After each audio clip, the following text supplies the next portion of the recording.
Si Hijay ay orihinal na isang mahusay na abogado. Nagtatrabaho lamang siya para sa iisang porsyento ng pinakamayayamang elite sa Korea. Siya ay gwapo, mayaman, at nagmamay-ari ng isang marangyang villa. May kakaibang hilig si Hijay na pumunta sa labahan tuwing alas 5:30 ng umaga. Ilang buwan na ang nakalipas, sa araw na yun na nagbago ng kanyang kapalaran, nakita niya ang isang babae na abala sa pagbabasa ng libro sa labahan. Siya ay walang iba kundi si Jiuma. Sinasadya ni Jiuma na bumuo ng imahe ng isang matalinong babae. Ito ang uri ng kagandahan na alam niyang kaagad na makakaakit kay Hijay. Minsan pa, muling nagtagpo sina Hijay at Jiuma sa labahan. Tahimik pa rin siyang nakaupo habang nagbabasa ng libro. Umupo si Hijay sa tapat niya at paminsan-minsang tumitingin. Biglang nawala ng kuryente ang labahan. Nagkunwari si Jiuma na ngayon lamang napansin si Hijay at sinimulan siyang kausapin. Inakala ni Hijay na dahil sa labis niyang kagwapuhan, likas lamang na magustuhan siya ng sinuman. Ngunit matapos lamang ang ilang palitan ng salita, sinadya ni Jiuma na tumayo at umalis. Napansin ni Hijay na naiwan ni Jiuma ang isang libro sa mesa. Nagkataon na yun din ang paborito niyang nobela. Nang bumalik si Jiuma upang kunin ito, nakita niyang nabasa na siya ng ulan.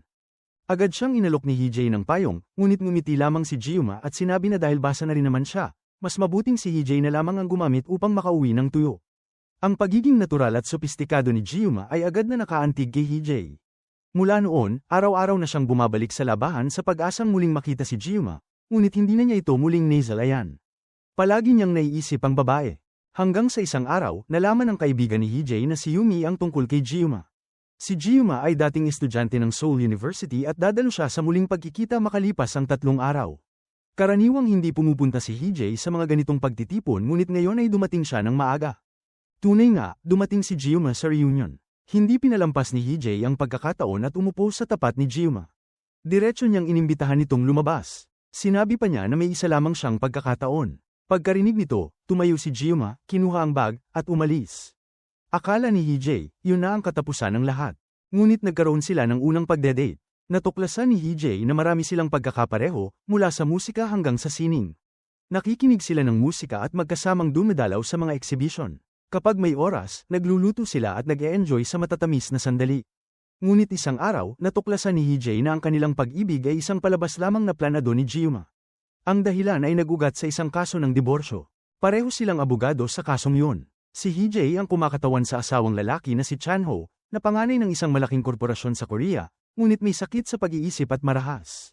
Si Jiuma naman ang abogado ng asawa nitong si Sejan, na nagnanais lamang na makuha ang kustodiya ng kanilang anak na si Gemma. Dahil gipit sa pera si Sejan, kailangan niyang manalo sa kaso. Dahil hindi siya sigurado, gumawa siya ng detalyado at maingat na plano, ang lapitan si Hijay at akitin nito.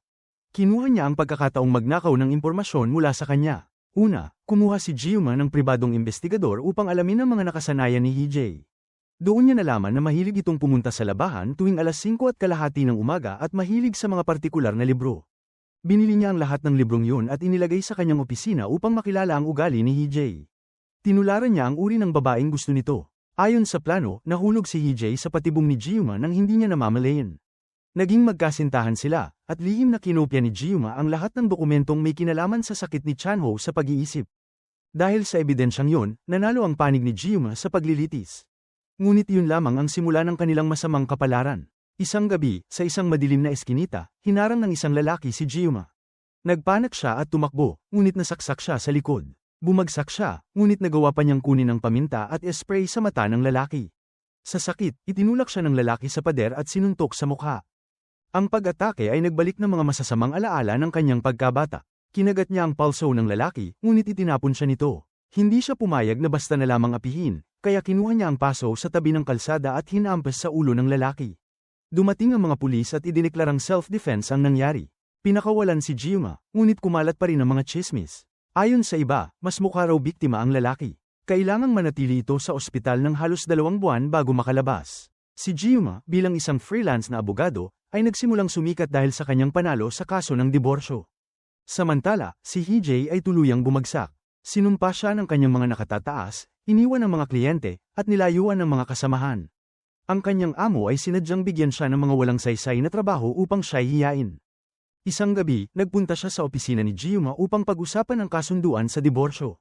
Tiningnan niya ang paligid at tumawa ng mapanghamak. Sinabi niyang napakapangit ng lugar at mistulang galing sa ukay-ukay ang mga gamit. Tinuligsa niya si Jiuma kung desperado ito sa pera, ngunit nginitian lamang siya ng babae. Ang kanyang katahimikan ay nagpatanto kay Hee-jae na walang silbi ang kanyang mga insulto.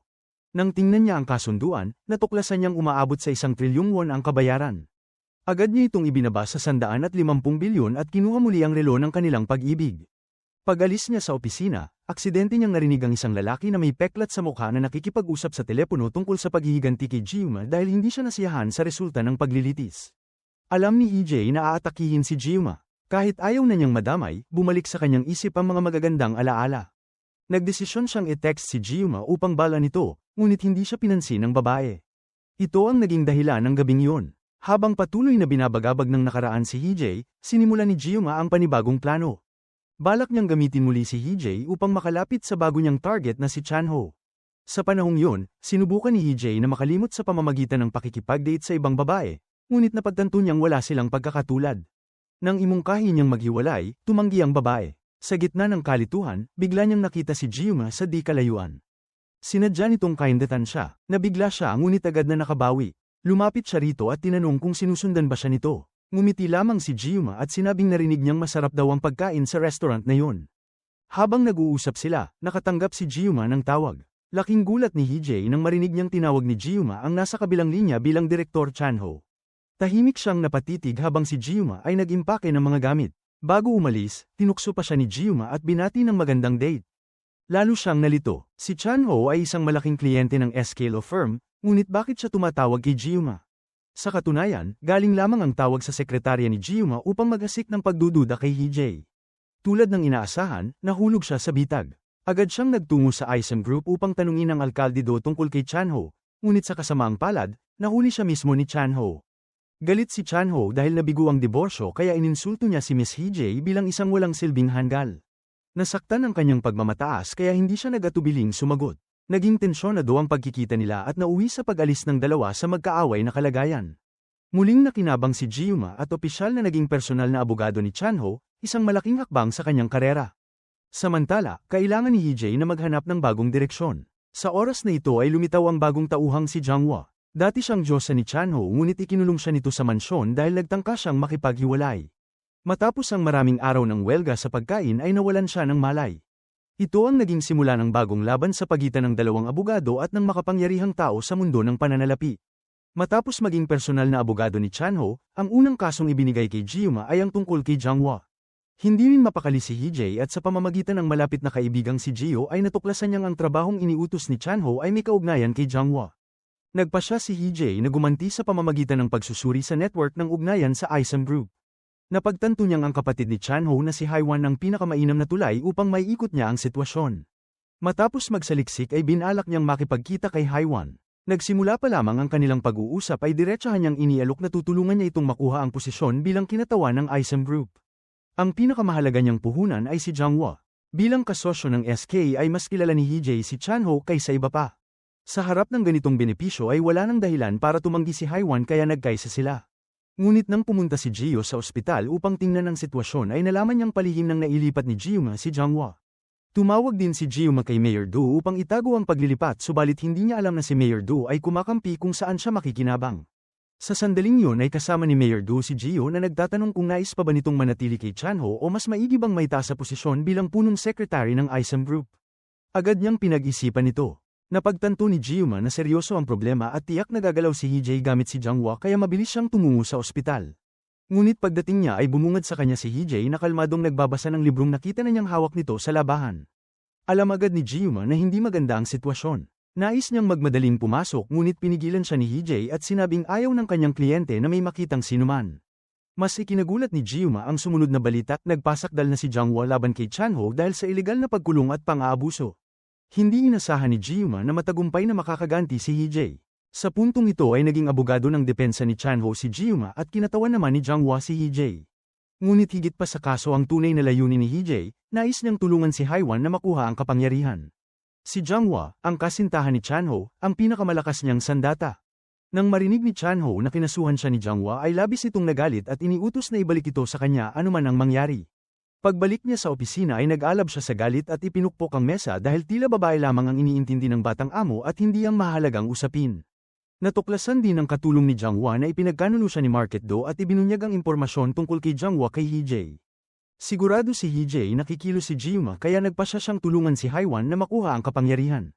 Palihim siyang bumuo ng pangkat ng mahuhusay na abogado na espesyalisado sa pagsusuri ng sitwasyon ng Aziam Group. Nagpulong sila magdamag upang pag-aralan ng paraan para mailuklok si Haiwan sa posisyon ng pamumuno. Samantala, nag-isip din magdamag si Jiuma at alam niyang ang tanging kinatatakutan ni Chanho ay ang kanyang ama. Agad niyang binalaan si Market Do na mas mabuting manatili itong neutral at nagbigay siya ng ilang balita sa Pangulo ng Aziam Group. Tulad ng inaasahan, matapos matuklasan ng Pangulo na nababaliw ang kanyang anak dahil sa isang babae ay sinampal niya ito ng malakas at bumagsak ito. Sa kabila ng galit ay nais pa rin niyang tulungan ng anak na bumangon kaya nakipagkita siya kay Jiuma upang mag-usap. Kahit minamaliit niya ito bilang isang freelance na abogado ay nauunawaan niyang sa kasalukuyang posisyon nito, siya lamang ang kayang humarap kay Jiuma.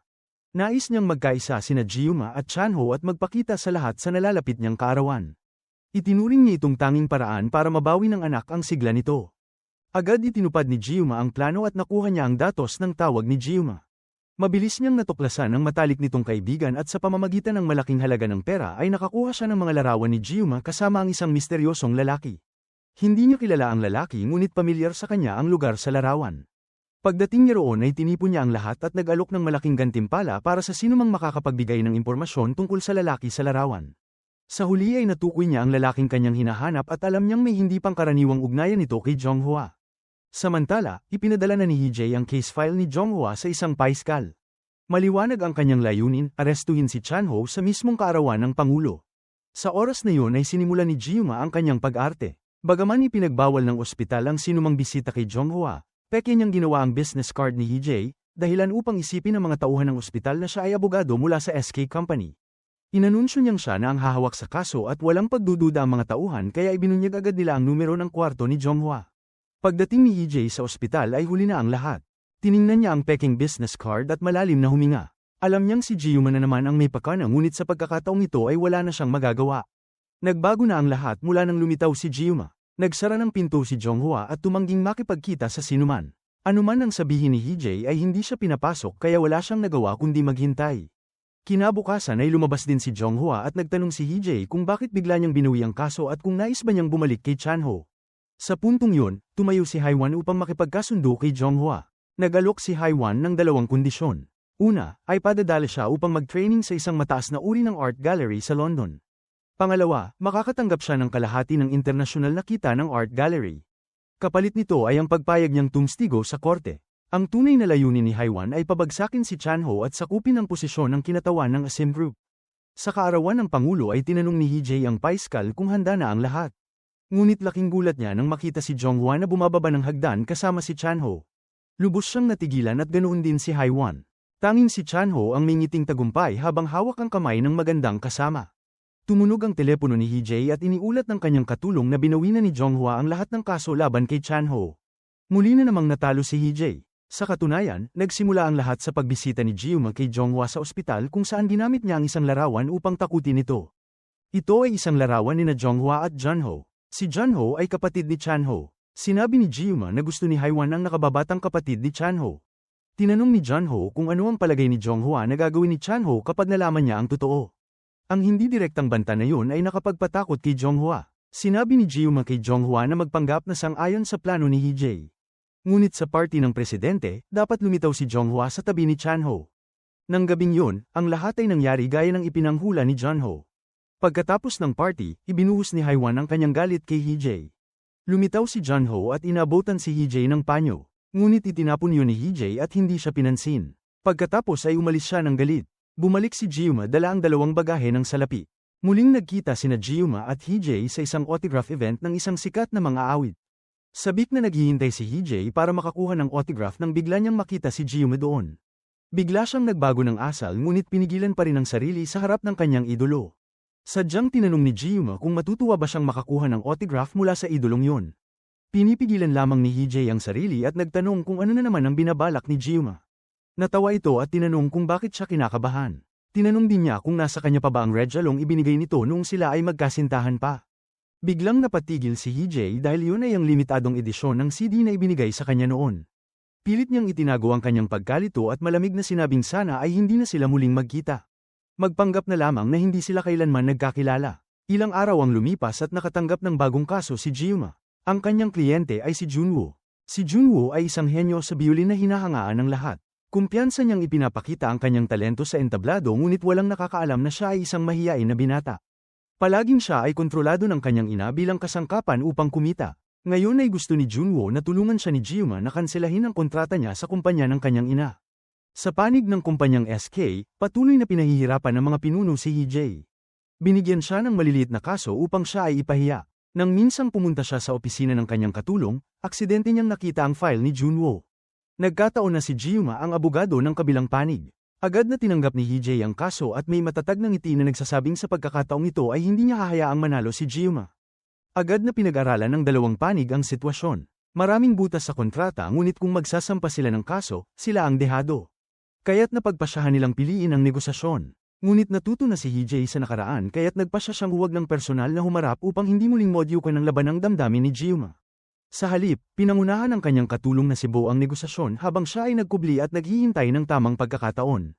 Ngunit nagkita sila ng hindi inaasahan sa isang party. Nasaksihan ng kanilang kaibigang si Yumi ang alang-inang pagkikita. Walang kamalay-malay itong nagsabing kung sila ay magiging magkasintahan, dapat daw siyang pasalamatan ng dalawa. Sabay nilang sinabi na matagal na silang naghiwalay. Nagtaka si Yumi kung bakit magkasama silang dalawa. Agad silang umiwas sa mapanuring tingin nito. Palihim na sumenya si Hee-jae kay Jiuma. Nag-alok sila kay Yumi ng sunod-sunod na inumin hanggang sa ito ay malasing. Sinamantala ni Hee-jae ang pagkakataon upang seryosong tanungin si Jiuma kung kailanman ay minahal ba siya nito. Sinagot siya ni Jiuma na hindi niya ito kailanman minahal. Ang tugon na yon ay labis na nakasakit kay Hee-jae. Ngunit hindi naman talaga walang puso si Jiuma. Takot lamang siyang magmahal. Pagkatapos yun, natahimik ang kanilang pag-uusap. Umalis si Hee-jae ng galit at naiwan si Jiuma upang ihatid pa uwi si Yumi. Kinabukasan, dinala ng katulong na si Bo ang kasunduan sa pag-areglo kay Jiuma. Ngunit nang makita ni Jiuma ang mga kondisyon ng kumpanyang SK, agad niya itong tinanggihan. Wala nang ibang magawa si Hee-jae kundi siya na mismo ang humarap. Pumunta siya sa bar kung saan naroon si Junwoo at ipinaliwanag ang sitwasyon.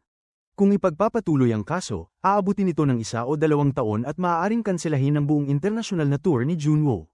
Ngunit kung tatanggapin niya ang alok, makukuha niya ang pinakamagandang benepisyo. Ito ang pinaghirapan ni Hee-jae para sa kanya. Babayaran siya ng kumpanya ng 5 milyong won kada buwan. Tatanggalin ang no-love clause at maaari siyang pumili ng sarili niyang manager. Ibig sabihin, maaari niyang panatilihin sa tabi niya ang taong mahal niya. Lubos na naantig si Junwoo at paulit-ulit na nagpasalamat kay Hee-jae. Nang makatanggap ng tawag si Jiuma mula kay Junwoo na nagsasabing ibinababa na ang kaso, agad siyang nagalit at hinanap si Hee-jae. Tinanong niya ito kung ano ang ginawa niya kay Junwoo. Tapat namang sinagot ni Hee-jae na pinili lamang niya ang pinakamainam na opsyon sa ngayon dahil kung ipagpapatuloy ang kaso, mawawala ang lahat kay Junwoo. Ngunit iba ang pananaw ni Jiuma. Gusto niyang maging tunay na malaya si Junwoo at hindi kontrolado ng kanyang ina. Dahil sa hindi pagkakasundo ng opinyon, nagtalo ang dalawa. Pagkatapos noon, umalis si Jiuma. Ngunit sa pagkakataong ito, si Hee-jae ang nagwagi. Hindi niya nakalimutang sumayaw sa tuwa. Ngunit hindi nagtagal ang kanyang kasiyahan dahil kinabukasan ay naging magkasamahan sila sa trabaho. Lumabas na nakatanggap si Jiuma ng tawag kagabi mula sa kumpanyang SK. Nagkasundo sila sa ilang kondisyon. Kinabukasan, nang pumasok si Jiuma sa opisina ni Hee-jae, labis siyang nagulat. Kagabi lamang ay sinabi nitong hindi na sila magkikita, ngunit ngayon ay kailangan nilang magkasamang magtrabaho. Kalma pa rin si Jiuma sa pagbati sa lahat. Bagaman tila tinatanggap siya ng mga katrabaho, may kanya-kanya silang iniisip. Sa buong pagpupulong, hindi makapag-focus si Hee-jae. Palihim siyang tumitingin kay Jiuma at nagtataka kung bakit ito naroon. Sa katotohanan, ayaw talagang pumunta ni Jiuma sa SK ngunit pinilit siya ni Abogado Gang, isa sa mga senior partner ng kumpanya. Lubos na pinahahalagahan ni Abogado Gang ang kakayahan ni Jiuma kaya't sinikap niyang hikayatin itong bumalik. Ngunit mula sa simula hanggang wakas, tumanggi si Jiuma. Hindi niya inaasahan na inihanda na pala ni Abogado Gang ang lahat ng kanyang dokumento at ginamit pa ang kanyang nakaraan bilang banta. Wala na siyang ibang pagpipilian kaya't napilitan siyang tanggapin. Ngunit bahagi lamang pala ito ng plano ni Kinatawan Song. Ang layunin ay mapasama si Jiuma sa SK upang magdulot ng kaguluhan sa kumpanyang yon. Ang unang kasong natanggap ni Jiuma ay ang pagtulong sa DT Company na may sama sa stock exchange.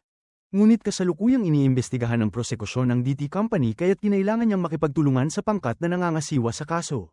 Nagkataon na ang pinuno ng pangkat ay si Hee-jae. Siyempre, agad itong tumutol. Hindi siya pumayag na makisali si Jiuma sa kaso. Ngunit mariing sinabi ni Kinatawan Song na si Gyuma ang mananagot sa bahaging may kaugnayan sa prosekusyon habang si Hee-jae naman ay sa bahagi ng stock listing. Lalong nakaramdam ng pagdududa si Hee-jae at nagtanong kung bakit ipinipilit ng SK na siya ang piliin. Naisip pa niyang magbitiw na lamang. Mas pipiliin pa niyang umalis sa SK kaysa makatrabaho si Gyuma. Nakita ni Kinatawan Song ang ganitong pag-uugali at napangiti lamang. Sinabi nitong kahit hindi niya kayang talunin si Gyuma at ang SK, lalo niyang walang pagkakataon kung aalis siya. Ang mga salitang yun ay lalo lamang nagpaigting sa pagiging palaban ni Hee-jae. Agad na nagsimula ang investigasyon ng ahensya. Sinadya ni Hee-jae na iwasan si Gyuma. Nakita yun ng kanilang mga kasamahan at sinabing marahil ay itinadhana silang dalawa sa kanilang nakaraang buhay. Mula sa pagiging magkalaban, ngayon ay naging magkasamahan sila. Ngunit hindi pa rin yun matanggap ni Hee-jae. Kaya napagpasyahan niyang siya na ang mauuna sa pagkilos. Inanyayahan ni Hee-jae si Gyuma na pumunta sa isang lumang kapihan, ang parehong lugar kung saan sila unang nagkita noon. Tinanong ni Gyuma kung bakit nais pa ni Hee-jae na pag-usapan ang nakaraan. Galit niyang sinabi kung bakit ito pumunta sa SK. Tiningnan siya ng diretso ni Gyuma at kalmadong sumagot na kung bibitawan ni Hee-jae ang kaso ng DT, siya rin ay aatras. Muling nagharap ang dalawang magkaaway. Hindi pa nakakita si Hee-jae ng tao na lantaran ang pakikipagagawan sa mga kliyente. Ngunit isang pangungusap mula kay Gyuma ang hindi niya nakayang pabulaanan. Tumayo si Gyuma sa harap ng matayog na gusali na may matatag na tingin. Lahat ng kanyang ginagawa ay para sa iisang layunin, makaipon ng sapat na pera upang bilhin ang gusali. Nagpasya si Gyuma na kuhanin ang mga kasamahan ni Hee-jae upang magtrabaho sa kaso ng DT. Sa oras na yun, naitala na ng kanyang grupo ang lahat ng miyembro sa board. Si Hana ay kilala bilang babaeng bersyon ni Hee-jae at eksperto sa mga kaso ng mga kumpanyang nakalista. Si Youngjun ay bihasa sa mga kasong kriminal, maraming taon na ang karanasan at hindi pa nabigo. Si Ji-hyuk naman ay matalik na kaibigan ni Hana. Bagaman hindi kapansin-pansin ang kanyang mga tagumpay, malawak ang kanyang network ng mga ugnayan at tila wala siyang hindi kilala. Kung wala ang tulong ng mga taong ito, magiging mahirap para kay Gyuma ang paghawak sa kaso ng DT. Lumapit si Gyuma kay Hyuna upang humingi ng mga dokumento tungkol sa DT, ngunit tinanggihan siya. Matapat na tagahanga si Hyuna ni Hee-jae kaya natural na kampi siya dito. Sa oras ding yun, pinaalala ni Abogado Gang sa kanyang mga kasama na masusing bantayan ang bawat kilos ni Gyuma. Bagaman hindi niya lubos na naiintindihan ang intensyon ni Kinatawan Song, mabilis pa rin niyang iniulat ang lahat sa kanyang nakatataas. Samantala, kumalat sa SK ang mahalagang balita na ang ama ni Hee-jae ay opisyal na itinalaga bilang judge sa Supreme Court. Agad na nais ng SK na hilahin si Hee-jae sa kanilang panig, ngunit hindi ito nagbigay pansin. Diretsahan niyang tinanong kung bakit gustong kuhanin siya sa araw na na-promote ang kanyang ama. Agad na naging mabigat ang atmosphere. Ang taong tulad ni Hee-jae na prangka ay hindi madaling kontrolin. Pumunta si Gyuma sa isang maliit na kainan upang makipagkita kay Youngjun. Kilala siya bilang Lone Wolf. Bago pa makapagsalita si Gyuma ay ngumiti ito ng may halong panunukso, sinabing alam niyang siya ang bagong team leader ng kaso ng DT. Itinanong agad niya kung para saan siya naroon, malinaw na nagawa na niya ang masusing investigasyon kay Gyuma. Alam din niyang dati ay hindi tradisyonal na abogado si Gyuma. Nagpatuloy ang kanilang kwentuhan habang umiinom, at sa huli ay pumayag si Youngjun na sumama sa grupo ni Gyuma. Samantala, naghapunan si Hee-jae kasama ang kanyang ama upang ipagdiwang ang panunumpa nito. Napabuntong hininga siya at inamin ang kanyang pagkakamali, isang kamali ang nagpapabigat sa kanyang kalooban. Pinayuhan siya ng ama na kahit masakit ay kailangan niyang harapin ang kanyang pagkukulang. Ngunit paano niya ito haharapin kung ang mali ay ang umibig sa isang tao na hindi niya dapat minahal? Hindi niya alam kung paano pa haharapin si Gyuma. Nagpulong si Hee-jae kasama ang kanyang koponan upang talakayin kung paano hahawakan ang kaso ng DT. Iniimbestigahan ng kumpanya dahil sa pagtagas ng impormasyon ng mga customer na nagresulta sa pag-abuso ng masasamang loob sa personal na datos. May hinala rin na kumita sila ng 45 bilyong won sa cryptocurrency mula sa illegal na mga transaksyon. Ang pangunahing pinaghihinalaan ay si Ji-sung, ang kinatawan ng DT, isang kakaibang taong walang kaibigan at walang lubos na nakakakilala sa kanya. Dumating si Gyuma sa silid-pulong at nagtanong kung ginagawa ni Hee-jae ang trabaho niya. Kalma nitong sagot na naghahanda silang ihinto ang investigasyon mula sa Piskalya at mas mabuti pang mag-alala siya sa ibang bagay. Ngunit lumapit si Gyuma sa kanyang tainga at may ibinulong, dahilan upang mapalingon ang lahat. Natakot si Hee-jae na may makapansin ng kakaiba kaya napilitang pumayag na sumali si Gyuma sa kaso. Nang maghati sa grupo, sina Hana at Ji-hyuk ay sumama kay Hee-jae, habang si Youngjun lamang ang naiwan kay Gyuma.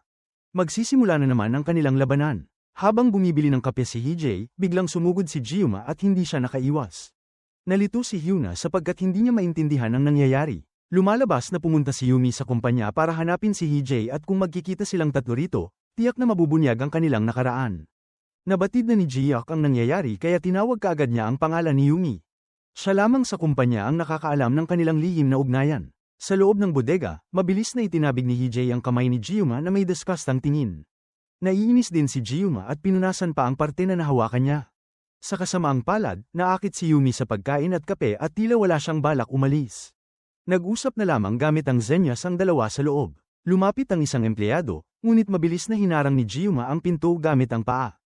Sinadya ni Hyuna na magsalita ng malakas na may tao sa loob, dahilan upang magdulot ito ng maling akala sa lahat ng nakarinig. Binalaan ni Hee-jae si Ji-yuma na maaaring anumang oras ay mabunyag ang kanilang relasyon, ngunit ang presensya nito ay nagdulot sa kanya ng pag-aalinlangan. Nagpatuloy ang kanilang investigasyon sa kaso ng DT. Maraming ebidensya ang tumuturo na si Ji-sung ang nag-leak ng impormasyon ng mga customer at kailangan nilang alamin ang motibo niya. Tinanong ni Hyuna kung bakit labis na kinasusuklaman ni Hee-jae si Ji-yuma, ngunit napansin din niyang parang may mas matindi pang damdamin rito. Nang manahimik si Hee-jae ay lalo pa niya itong tinukso, sinabing tila siya ay nagseselos. Sa kumpanya ng DT, nagkataong nagtagpo si Ji-yuma at Hee-jae. Sinadya ni Hee-jae na umupo sa tabi ni Ji-yuma at may makahulugang ngiti, tinanong kung ano ang ginagawa niya roon. Sagot ni Ji-yuma na gaya lang siya ni Hee-jae. Pagkatapos ng pag-uusap kay Ji-sung ay wala silang nakuhang mahalagang impormasyon, ngunit nakahanda si Ji-yuma at palihim niyang naitala ang kanilang usapan gamit ang kanyang telepono. Nagkunwari itong bumalik upang kunin ang nakalimutang telepono at walang ideya si Ji-sung sa nangyayari. Tulad ng inaasahan, nakarecord siya ng malaking sikreto, si Ji-sung ay hindi kasing inosente nang ipinapakita niya. Gabi na ngunit nanatili si Hee-jae upang tulungan si Ji-yuma na bantayan si Ji-sung. Nakaramdam siya ng inis, tila nahihipnotismo siya ng babae at nagtataka kung bakit nandito siya. Naging alanganin ng atmosfera kaya nagpatugtog siya ng musika na ikinagulat niyang paborito pala ni Ji-yuma. Naisip ni Hee-jae na marahil ay hindi siya ganoon kawalang pakialam sa kanya tulad ng inaakala. Nais niyang mas makilala si Ji-yuma kaya tinanong niya kung bakit ito naging abogado, ngunit dumating si Dongjan, isang mahalagang saksi. Nagulat ito sa kanilang presensya at agad na umalis. Kinabukasan, nakatanggap si Hee-jae ng mensahe mula kay Ji-yuma na nakipagkita siya kay Dongjan. Namangha si Hee-jae at sinabing mahusay talaga si Ji-yuma. Ibinunyag ni Dongjan na ang DT ay orihinal na itinatag nilang dalawa ni Ji-sung. Si Dongjan ang nagbigay ng teknolohiya habang si Ji-sung naman ang nag-invest sa pananalapi.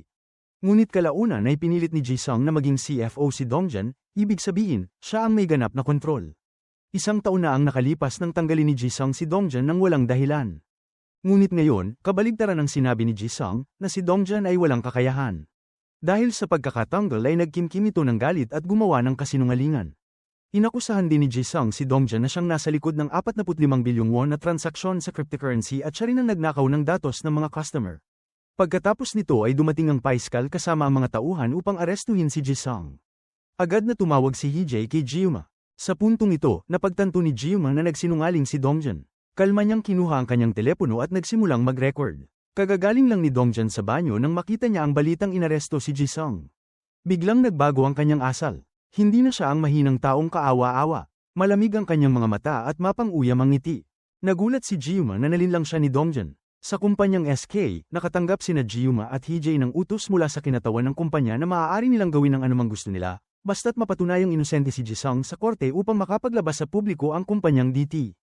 Paglabas nila sa opisina, nagalit si Hee-jae kay Ji-yuma nang walang malinaw na dahilan. Samantala, nagsimula ng mag-focus sa investigasyon ng grupo. Pumunta sina Ji-hyuk at Yang Jun sa mga dating empleyado ng DT upang mangalap ng impormasyon. Natuklasan nila na napakababa ng sweldo sa DT at madalas pilitin ang mga empleyado na mag-overtime.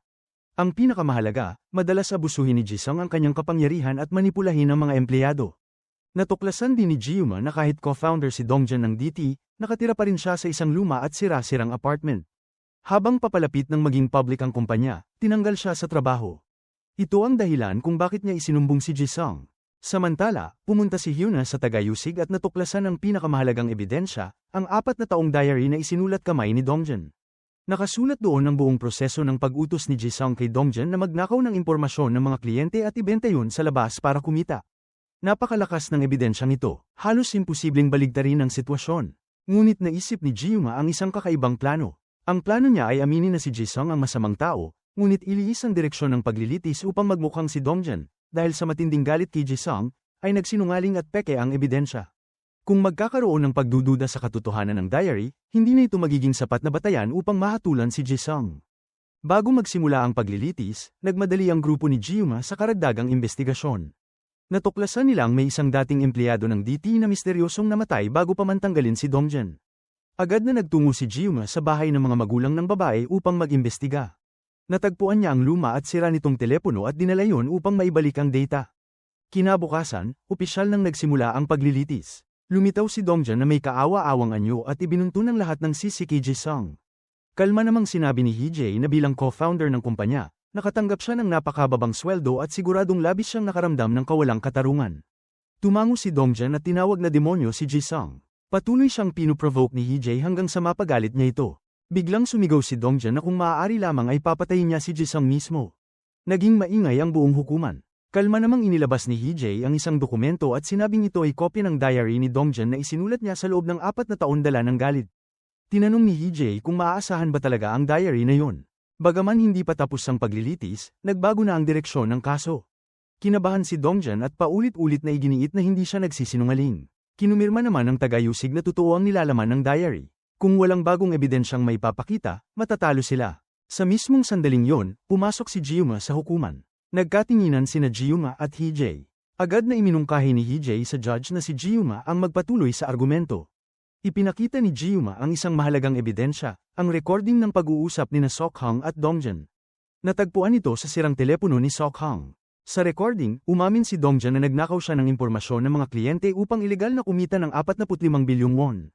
Pilit na ipinagtanggol ni Dongjen ang sarili, ngunit mabilis siyang sinagot ni Gyuma na ang pag-uusap ay naitala sa apartment ni Sok-hang at namatay si Sok-hang kinabukasan. Gayunman, nakasulat sa diary ni Dongjen na mag-isa lamang siyang nanunood ng pelikula sa bahay noong gabing yun. Hindi niya binanggit na nagkita sila ni Sok-hang, kaya napatunayan na peke ang kanyang diary. Mahigpit na nagtrabaho ng magkasama sina Gyuma at Hee-jae at dahil doon ay nabaligtad nila ang kaso at nagtagumpay sa paglilitis. Kinagabihan, hinarap ni Gyuma si Dongjen at inamin niyang alam na niya ang katotohanan sa kaso ni Sok-hang. Si Sok-hang pala ang pinuno ng pangkat sa pagdevelop ng teknolohiya at si Dongjen naman ang direktor ng pananalapi. Nadiskubre ni Sok-hang na nagnanakaw siya ng impormasyon ng mga kliyente, ngunit sa halip na aminin ng kasalanan, tinakat niya ito. Sinadya niyang baguhin ang ulat upang isipin ng kumpanya na may seryosong depekto ang teknolohiyang ginawa ni Sok-hang, kaya napilitan itong magbayad ng 10-10 bilyong won bilang danyos. Sa kasalukuyan, pagnanakaw lamang ng data ang kaso ni Dongjen kaya't sa pinakamalala, 2 o 3 taon lang ang kanyang parusa. Tinanong ni Gyuma kung nagsisisi ba siya sa hindi direktang pagdulot ng kamatayan ng babae. Kinabukasan, nagsagawa ng press conference si Jisung at taos-pusong humingi ng tawad sa publiko. Ipinahayag niyang hindi niya pananagutin si Dongjen, na labis na ikinagulat ng lahat dahil hindi yun ang karaniwang estilo niya sa trabaho. Sa katotohanan, nakipagkita muna si Gyuma kay Jisung bago yun. Hinimok niya itong humingi ng tawad at huwag nang ituloy ang kaso laban kay Dongjen.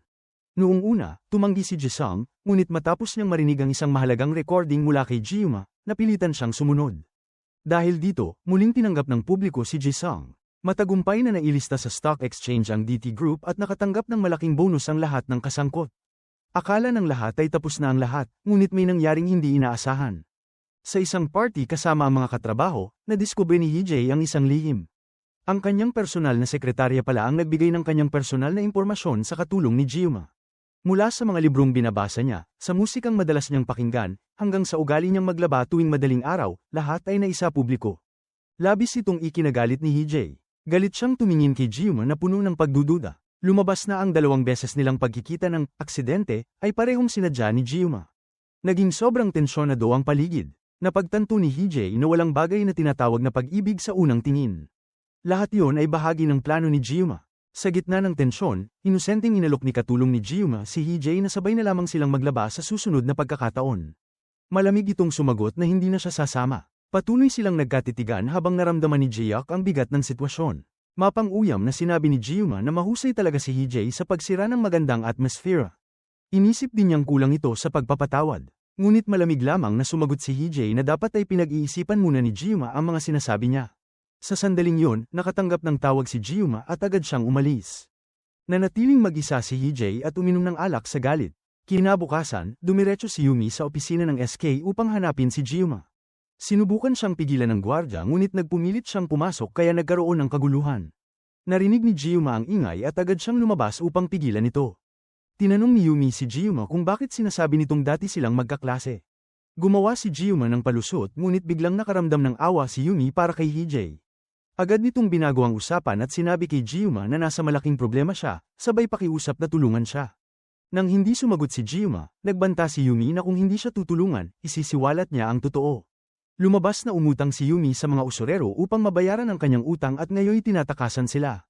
Ngunit alam ni Yumi na si Gyuma ang abogado ng mga yon kaya lumapit siya upang humingi ng tulong. Dinala ni Yumi si Gyuma sa mga usurero. Inilabas ni Gyuma ang lahat ng mga kasong hinahawakan niya na may kinalaman sa direktor ng kumpanya. Hiningi ni Gyuma na burahin nila ang lahat ng utang ni Yumi o kung hindi, dadalhin niya ang lahat ng dokumento sa korte. Labis ang kanyang galit ngunit wala siyang magawa kundi sundin ang kahilingan nito. Matapos ni Gyuma ang misyon, humiling siya kay Miss Yumi na huwag ibunyag ang anumang bagay tungkol sa kanya at kay Hijay. Ngunit sinabi ni Miss Yumi na matagal nang kumalat ang lihim na ito. Pagbalik ni Gyuma sa kanyang tahanan, nalaman niya na kalalabas lang ng kanyang ama mula sa kulungan sa Irvine. Biglang nagbago ang kanyang damdamin mula sa pagiging kampante patungo sa pag-aalala at takot, at nagsimula siyang sariwain ang nakaraan. Noong bata pa si Gyuma, bigla niyang itinutok ang isang sandata sa kanyang ama at sumigaw ng may galit. Ngunit sa sumunod na sandali, inilagay niya ang sandata sa kamay nito at saka sinaktan ang kanyang sarili. Nabigla ang kanyang ama at hindi alam ang susunod na gagawin. Ginawa lamang yun ni Gyuma upang maprotektahan ang sarili sapagkat manginginom ang kanyang ama. Tuwing nalalasing ito, binubugbog niya si Gyuma at ang kanyang ina. Binugbog niya ang kanyang ina hanggang sa mamatay ito. Ngunit itinakda ng hukuman na ito ay hindi sinadyang pagpatay kundi hindi sinasadyang pananakit na humantong sa pagkamatay. Kaya agad itong nakalaya. Paglabas sa bilangguan, hindi siya nagbago. Patuloy pa rin siyang umiinom araw-araw at inaabuso si Gyuma. Ito ang naging ugat ng orihinal na insidente. Sa panahong ito, nakilala rin ni Gyuma ang kanyang dating kaibigan. Sa pagbabalik sa kasalukuyan, ang kausap ni Gyuma ay si Mr. Junho. Magkaibigan silang dalawa mula pagkabata at magkasamang lumaki. Nang malaman ni Mr. Junho na maaga nang nakalaya ang lalaki mula sa kulungan, agad niya itong ipinaalam kay Gyuma. Nabigla at natakot si Gyuma. Samantala, pumunta si Hijay sa isang restaurant at nadaanan si Mr. Junho sa pasukan. Umupo si Hijay sa tapat ni Gyuma at biglang nagtanong kung saan siya nakatira, kung may alagang hayop siya, at kung buhay pa ang kanyang ina. Agad na pinutol ni Gyuma ang tanong at inusisa kung bakit niya nais malaman ang lahat ng ito. Ngunit wala sa isip ni Hijay ang tumigil. Diretsahan niyang sinabi na alinmang pamilya o kaibigan, ang mahalaga ay ang tamang tao lamang ang dapat magsama. Pinutol ni Gyuma ang sinasabi ni Hijay at sinabing hindi sila bagay. Pagkatapos niyang sabihin yon, umalis si Hijay. Ang pagkasira ng pagsasama ng kanyang mga magulang ang naging dahilan upang matakot si Gyuma sa pag-iisip tungkol sa pag-ibig. Kinabukasan sa trabaho, natuklasan niyang naroon sa opisina ang taong pinakanatatakutan niya. Pagkalipas ng maraming taon, humarap siyang muli sa kanyang malupit na ama. Hindi siya natuwa, natakot lamang siya at tila hinahabol ng nakaraan. Maliwanag ang ngiti ng kanyang ama. Nakakatakot ang mga sinabi nito. Sinabi niya na hiningi niya sa kanyang mga dating kasamahan sa selda na alamin ang kalagayan ni Gyuma. Ayaw na niyang ipagpatuloy ang pag-uusap kaya agad niya itong pinaalis. Matapos nito, hindi siya mapakalma at matagal na nanatili sa opisina. Dumating si Hijay na may dalang alak upang hanapin si Gyuma. Ikinwento niya kung paano siya binugbog ng lubusan ng kanyang ama 23 taon na ang nakalipas. Lumipas man ang panahon, sa tuwing nakikita niya ito ay natatakot pa rin at umuurong. Marami na siyang nakasalamuhan na masasamang tao nang hindi natatakot, ngunit ngayon ay umurong pa rin siya sa harap nito. Nalungkot si Hijay sa narinig tungkol sa nakaraan ni Gyuma. Sinabi niya na kung kinakailangan ay maaari siyang samantalahin ni Gyuma. Agad niyang sinabi na sasamantalahin niya si Hijay ngayong araw. Hindi kailanman nangyari ang mga naganap ngayon. Matapos niyang sabihin yun, hinalikan niya si Hijay. Kinabukasan, aksidenteng natapon ni Gyuma ang kape sa isang lalaki. Ngunit sa ikalawang pagkakataon na sila'y nagtagpo, ang lalaking yun ay naging katuwang niya. Medyo nagka-interes si Mr. Kevin kay Gyuma kaya siya na ang nagpakilala at iniabot ang kanyang kamay. Agad namang hinawakan ni Hijay ang kamay ni Mr. Kevin. Ayaw ni Hijay na magkaroon ng labis na pakikipag-ugnayan si Gyuma sa lalaking ito.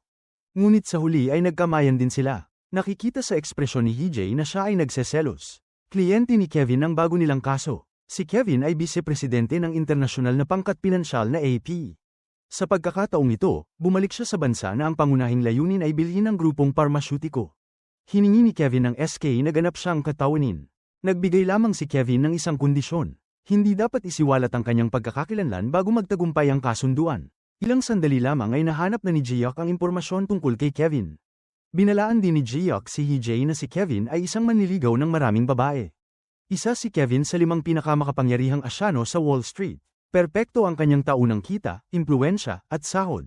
Malamig na sinabi ni Hee-jae na si Kevin ay isa lamang puting piteng na may makukulay na palamuti. Patuloy na tinukso ni Jihyuk si Hee-jae at sinabi na hindi niya alam kung ganito rin ang pagtingin ni Jiuma.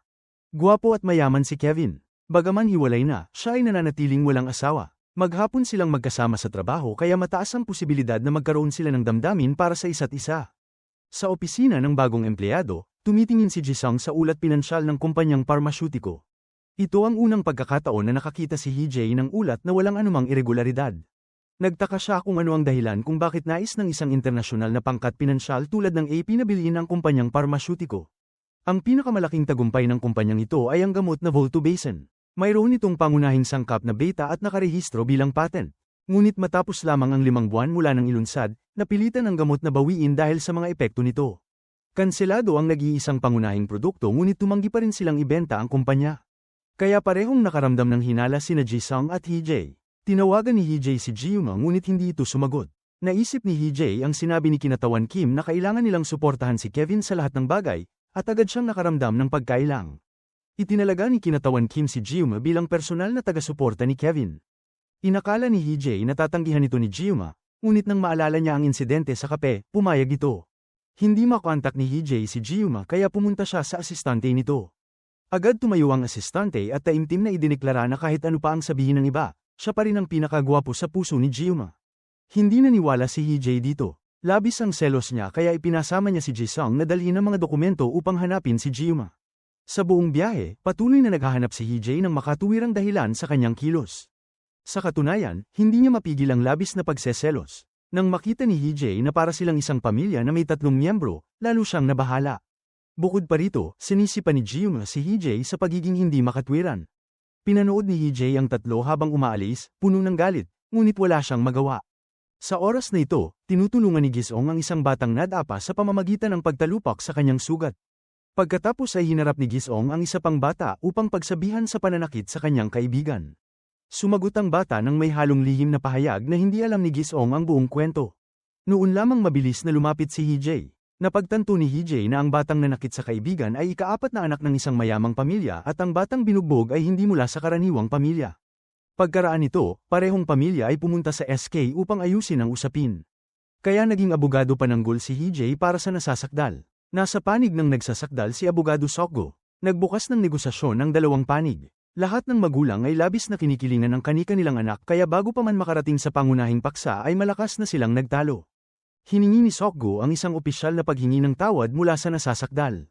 Dapat silang maglabas ng pampublikong paghingi ng tawad sa harap na pahina ng 3 pangunahing pahayagan o kung hindi ay magbayad sa pamamagitan ng isang lupain na mas mababa sa kalahati ng presyo sa merkado. Kung hindi tatanggapin, ilalabas ng nagsasakdal ang balita sa pahayagan. Nabigo ang pag-uusap kaya umalis ang 2 panig. Pagkaalis ng kliyente, may halong panunukso na sinabi ni Sokgo kay Hee-jae na sinubukan din niyang panatilihin ng kliyente ngunit hindi mananalo si Hee-jae laban sa kanya. Gumanti si Hee-jae na imbes na makipagtalo rito, bakit hindi gamitin ni Sokgo ang kanyang kakayahan upang makuha ang pagkilala ng kanyang boss. Pagkatapos ay inatasan ni Hee-jae si Gisong na imbestigahan ang relasyon sa paaralan ng batang nanakit sa kanyang kaibigan. Pumunta si Gisong sa tarangkahan ng paaralan upang magtanong sa ilang estudyante at nakatuklas ng mahalagang impormasyon. Natanggal ang teacher tagapayo ng 2 bata kaagad pagkatapos magsimula ang taon ng paaralan. Si Hee-jae at Gisong ay nagtungo upang makipagkita sa teacher upang malaman ang katotohanan. Ang resulta ay nakakagulat. Ang batang lalaking nanakit sa kanyang kaklase ay hindi pala ang nananakit kundi siya mismo ang biktima. Ibinigay din ng teacher sa kanila ang isang video bilang ebidensya. Nakahanap din sila ng estudyanteng lumahok sa pambubuli upang patunayan ang katotohanan. Natanggal sa trabaho ang teacher dahil sa paglalakas loob nitong magsalita tungkol sa karahasang nagaganap sa paaralan. Isinagawa ang ikalawang pagpupulong para sa negosasyon. Ipinatong ni Sokgo sa mesa ang kontrata ng paglilipat ng lupa at sinabing maswerte sila na naresolba ito sa ganitong paraan.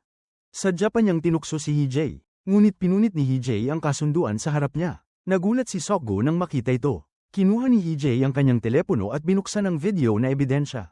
Sa video, ang batang lalaking nanakit sa kaklase ay siya palang biktima ng pambubuli. Ang batang nasaktan ay siyang pinuno ng mga nananakit. Tuluyang nagbago ang sitwasyon. Ipinakita ni Gisong ang bagong kasunduan. Agad namang nagalit si Sokgo. Umalis si Hee-jae na labis ang kasiyahan. Ngunit bago siya tuluyang makalayo, lumingon siya upang hanapin ang katulong ni Gamma at tinanong tungkol sa schedule nito. Pagkatapos ay umupo siya nang walang palong sa hapagkainan kung saan naroon sina Gamma at Kevin. Hindi niya pinansin ang pagtatakang reaksyon ng dalawa at nagsimulang kumain at uminom.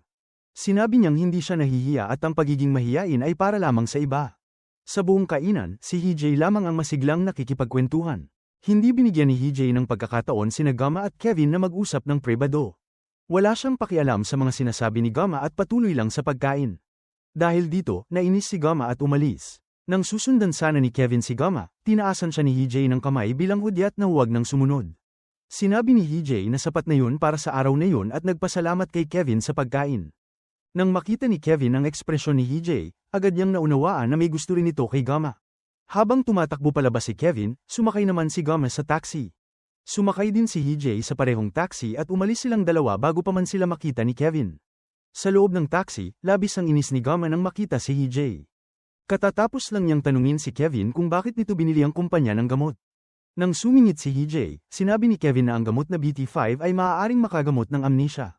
Ngunit patuloy lang sa pang-aasar si HJ. Hindi na pinansin ni Gamma ang mga sinasabi niya. Hindi na siya ang dating inosenteng babaeng madaling madala sa matatamis na salita. Kinabukasan sa opisina, maingat na pinagmamasdan ni Gamma ang mga kasamahan at mabilis na pinili si Jiyoung.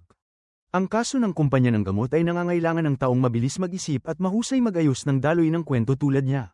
Buo ang kumpiyansa ni Jiyoung at sinabing walang ibang makagagawa ng trabahong yun kundi siya. Magkasamang nagtungo sina Gamma at Jiyoung sa kumpanya ng gamot. Ngunit hindi naging madali ang lahat. Tinanggihan sila ni Chairman Han sa mismong pinto. Gayunpaman, hindi sila umalis nang walang napala. Napansin nilang masyadong bata at kainahinala ang taong humahawak sa posisyon ng financial director. Ang tungkuling imbestigahan nito ay ibinigay kay Jiyoung na dalubhasa sa komunikasyon. Napakadali para sa kanya ang trabahong ito. Naglakad-lakad si Jiyoung sa paligid ng kumpanya ng gamot. Nang makaisip siya ng magandang ideya, agad niyang tinawagan ng mga kasamahan upang tumulong. Nagpunta ang grupo sa isang restaurant ng inihaw na karne kung saan maraming empleyado ng kumpanya ng gamot ang kumakain at umiinom. Naghiwa-hiwalay sila upang tulungan ang mga tao sa kanilang mga problemang legal at sabay na kumuha ng impormasyon. Natuklasan nila ang isang napakahalagang pahiwatig. Sa likod ng kumpanya ng gamot ay may organisasyong tinatawag na Trinity. Ang pinuno nito ay si Becky na siya ring tunay na may-ari ng kumpanya ng gamot. Ang susunod na layunin ng grupo ay imbestigahan si Becky. Kinabukasan, dumating si HJ upang hanapin si Gamma. Napansin niya ang palumpo ng bulaklak sa mesa ng katulong at agad niyang nahulaan na si Kevin ang nagbigay niyon kay Gamma. Ipinagmamalaki pa niyang binasa ang kalakip na card. Nang hapon, pagdating ni HJ sa opisina ng grupo, nakita niyang muli ang palumpo ng bulaklak sa mesa. Lalong sumama ang kanyang pakiramdam. Nagsimula ang opisyal na pagpupulong. Batay sa mga impormasyong kanilang nakalap, napag-alamang mahusay si Becky sa larangan ng psikolohikal na manipulasyon. Kontrolado niya ang bawat kasapi ng organisasyon. Nang malagay sa krisis ang kumpanya dahil sa masamang epekto ng gamot, lumitaw si Becky at tinulungan ito. Pagkatapos ay itinaas niya ang kanyang anak sa posisyon ng CFO. Habang hindi niya iniiwan ang kumpanya, patuloy na tumataas ang halaga nito. Kung mabibili nila muli ang kumpanya sa presyong mas mababa sa itinakdang limitasyon ng kliyente ay nakasalalay lamang sa kakayahan ng kanilang grupo. Sa sandaling yun, sinabi ni HJ na mayroon siyang ibang misyon kaya kailangan niyang umalis. Hindi niya nakalimutang isama si Jiyoung. Pagbalik sa opisina, labis na abala si Jiyoung sa pagtingin sa larawan ni Yumi kaya hindi niya napansin ang mga nasa paligid. Kumalabog si HJ sa mesa bilang paalala. Ibinigay ni President Song kay HJ ang buong kapangyarihan upang baguhin ang isang batas. Pinayuhan ni HJ si Jiyoung na magtrabaho ng seryoso. Makalipas ang ilang sandali, nagkita ng hindi sinasadya sina HJ at Kevin sa isang fast food restaurant. Diretsahang tinanong ni Kevin si HJ kung gusto niya si Gamma. Halos aminin na ito ni HJ ngunit nang makita niyang pumasok sa pintuan sina Jiyoung at Yang Jun, agad niyang binago ang kanyang tono. Pagkatapos niyang magsalita ay agad siyang nagsisi dahil biglang kinumpirma ni Kevin na gusto rin niya si Gamma. Pakiramdam ni HJ ay naloko siya. Bagaman pinilit niyang maging kalmado sa harap ng mga kasamahan, pagbalik niya sa opisina ay hindi na siya mapakali. Paulit-ulit niyang iniisip ang mga salitang kanyang nasabi. Ayaw na niyang tuparin ang kanyang pangako. Agad niyang tinawagan si Gamma ngunit walang sumagot. Nagsimula siyang mag-alala kung magkasama ba sina Gamma at Kevin. Kaya agad siyang nagtungo sa katulong ni Gamma. Isang tawag mula sa kanya ang siyang nagligtas sa katulong dahil binilinan siya ni Gamma na huwag kailanman ibunyag ang schedule nito. Sa mga sandaling yon, kumakain ng hapunan si Gamma kasama si Junho. Alam ni Junho na darating ang ampon niyang ama upang makipagkita sa kanya kaya kusa niyang inasikaso ang pagkakataong yon. Ngunit tumanggi si Gamma dahil ayaw niyang madamay si Junho sa usapin. Bukod pa rito, hindi pa alam ng kanyang ampon na ama ang tungkol kay Junho kaya nagpasya siyang huwag munang kumilos. Gayunman, palihim pa ring pinuntahan ni Junho ang ampun na ama ni Gama. Pagkakita nila sa isa't isa, agad siyang nakilala ng lalaki. Labis ang pagkagulat ni Junho at tinanong kung paano niya siya nakilala. Kalma lang na sumagot ang ampun na ama na alam niya ang lahat tungkol kay Junho. Alam din niyang nung nag-aaral pa para sa pagsusulit sa batas ang kanyang anak na babae ay isa ng pulis si Junho. 4 na taon niyang sinuportahan si Junho. Agad na binalaan ni Junho na tigilan ang pagsasabi ng kung ano-ano o hindi niya ito palalampasin. Ngunit malamig lang nang ngumiti ang ampun na ama at sinabing kung gusto ni Gama na mapatawad, siya mismo ang dapat na makipagkita. Kung hindi niya masisiguro ang magiging kahihinatnan. Batay sa ugali nito, alam ni Junho na hindi magiging madali ang problemang ito. Kailangan niyang paghandaan ito ng mabuti. Nang gabing yun, nagtungo si Junho kay Hee-jae. Mabilis na napagtanto ni Hee-jae na si Junho ang lihim na tumutulong kay Gama sa pagsisiyasat. Pagkatapos, magkasama silang tumayo sa ibabaw ng overpass at nag-usap. Tinanong ni Junho kung maaaring magkaroon ng muling paglilitis pagkatapos mapatawan ng sentensya sa kasong tangkang pagpatay. Tinanong ni Hee-jae kung ganoon na lamang ba kalapit ang ugnayan nina Junho at Juma at bakit si Hee-jae pa ang nilapitan nito. Diretsahang sinabi ni Mr. Junho na hindi dapat ipaalam kay Juma ang tungkol dito. Biglang naunawaan ni Hee-jae na si Juma ang kabilang panig sa kaso. Nabigla si Mr. Junho ngunit sa huli ay inamin niyang talagang matalino si Hee-jae. Nangako si Hee-jae na pananatilihin niyang lihim ito at hindi niya hahayaang may maapektuhan. Pagkatapos ay hiniling niyang ikwento ni Mr. Junho sa kanya ang buong pangyayari. Sa daan pauwi, unang pagkakataon na nawala ng timpi si Hee-jae. Nalaman niya na pareho sina Juma at Mr. Junho na lumaki sa mga bahay ampunan. Nampan si Juma ng isang pamilya ngunit yun ang simula ng isang bangungot. Sa tuwing naiisip ni Hee-jae ang mga pinagdaanan ni Juma, labis siyang naaawa sa kanya. Kinabukasan ng umaga, muling naganap ang pagpupulong ng grupo. Nais nilang bilhin ang mga gamot ng kumpanyang parmasyutiko. Kinailangan nilang puntiryahin ang kahinaan ni Miss Becky. Siya ang ina na inaabuso ang kanyang sariling anak na si Somi at napagdesisyonan nilang magsimula roon. Sa oras na yun, si Somi mismo ang lumapit sa kanila. Paulit-ulit nang nireklamo ni Somi ang kanyang ama dahil ikinukulong siya nito, tinatakot, at inaabuso. Ngunit ang lahat ng mga naunang abogado ay sumuko matapos makaharap si Miss Becky sapagkat hindi ito nagpapakita ng kahinaan. Gayunpaman, nakatagpo na si Miss Hyuna kay Somi ilang araw na ang nakalipas. Sinabi ni Miss Hyuna na maaaring tulungan ng SK si Somi. Ito rin ang dahilan kung bakit bumalik si Somi sa SK. Nais ni Hee-jae na payuhan si Juma na isuko na ang kaso. Matapos niyang malaman ang masakit na nakaraan nito, naunawaan niyang ang pagtanggap ng kasong ito ay tulad ng muling pagbubukas ng mga sugat. Higit pa, napakaliit ng posibilidad na manalo sa kaso. Ngunit mariin itong tinanggihan ni Juma. Sinabi nito na huwag isipin ni Hee-jae na kilala niya siya ng lubusan, dahil ilusyon lamang yon. Nakaupo si Hee-jae sa opisina at labis na nababagabag. Nang bumalik si Ji-hyuk sa opisina upang kunin ang kanyang telepono, nadiskubre niyang naduraj na ito.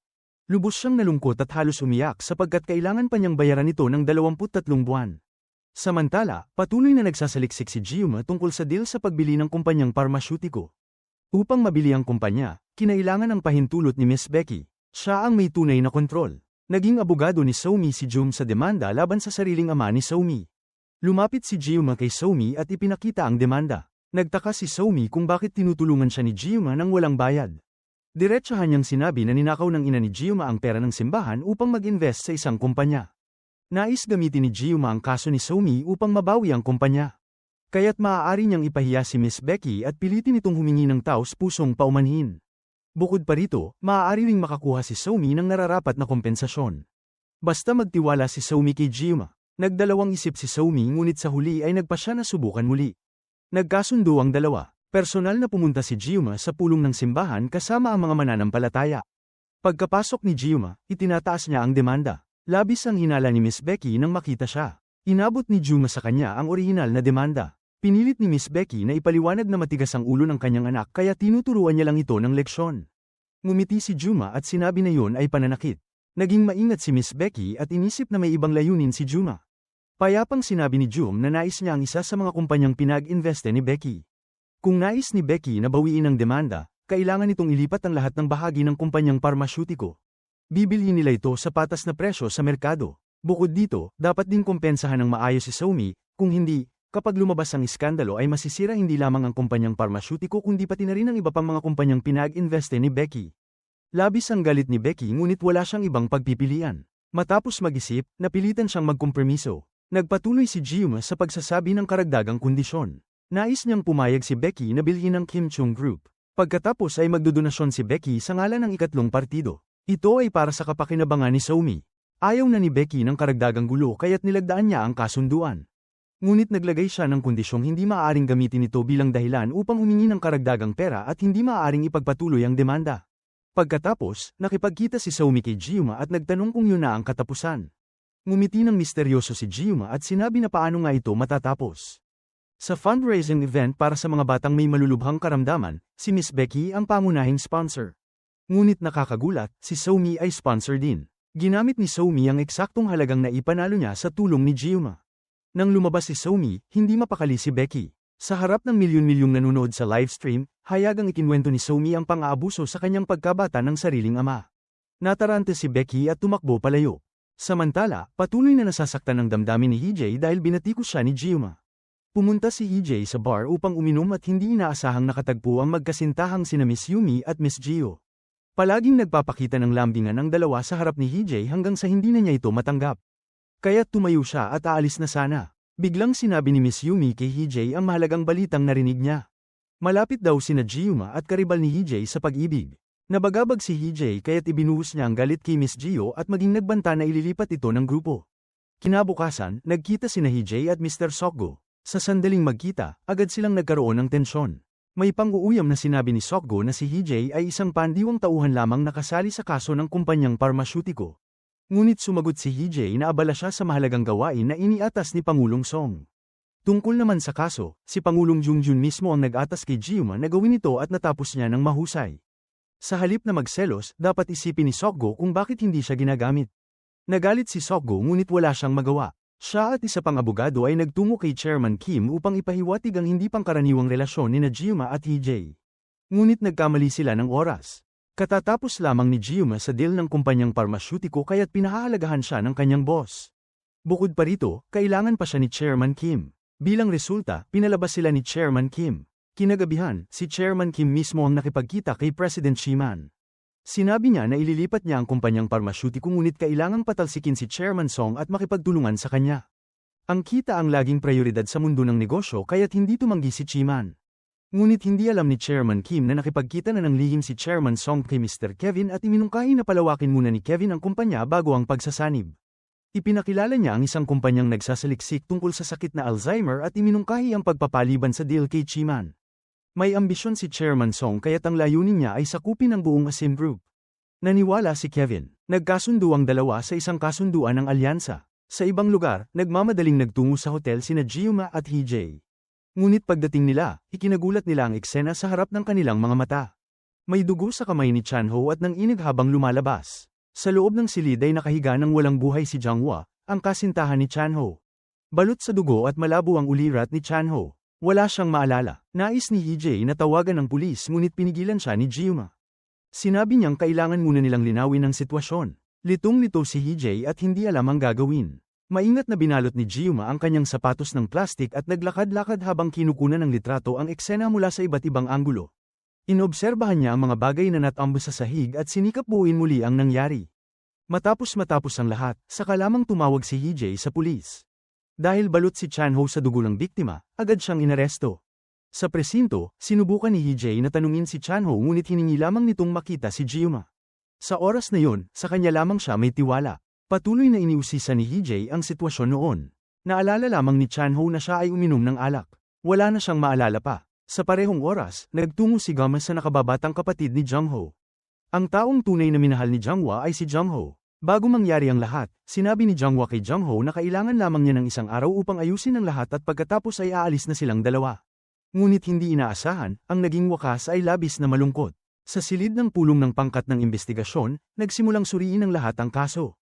Ang biktima ay si Janghwa. Kamakailan lamang ay nakatira siya kasama si Chanho. Ang pinangyarihan ng krimen ay ang silid pangkasal ng White Hotel. Ang unang tinukoy na dahilan ng kamatayan ay matinding pinsala sa ulo. Inaresto si Chanho dahil siya ang pangunahing pinaghihinalaan. Ngunit iginiit niyang lasing siya at wala siyang maalala. Gayunman, lahat ng ebidensya sa lugar ay nagtuturo sa kanya bilang salarin. Dahil nais ng White Hotel na protektahan ang pribadong impormasyon ng kanilang mga VIP na bisita, wala silang inilagay na mga surveillance camera.